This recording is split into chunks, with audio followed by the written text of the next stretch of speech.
राजकोटची घटना जेव्हा घडली, छत्रपती शिवाजी महाराजांचा पुतळा जेव्हा पडला, अख्खा महाराष्ट्र तुमच्यावर थुकला असता.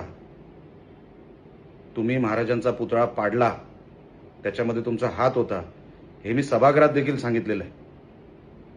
पण तेव्हा पालकमंत्री हे सन्मान्य रवींद्र चव्हाण साहेब होते. ती इन्क्वायरी कधी बसली नाही, नाहीतर अख्खा महाराष्ट्र तुम्हाला मारायला निघाला असता.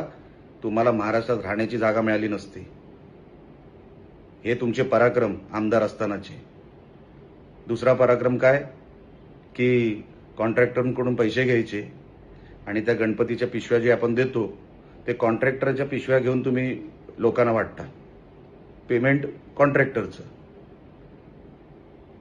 आणि नंतर कधी अतिवृष्टी आली, कधी वादळ आलं आमच्या कोकणात किंवा जिल्ह्यामध्ये, तर ह्यांची वैभव नाईक यांची ताडपत्रीची कंपनी आहे. ती महागात ताडपत्री देतात लोकांना.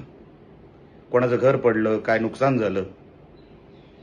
तुम्ही समाज कार्य करणारी लोक ना, मग महागात ताडपत्री का विकता लोकांना?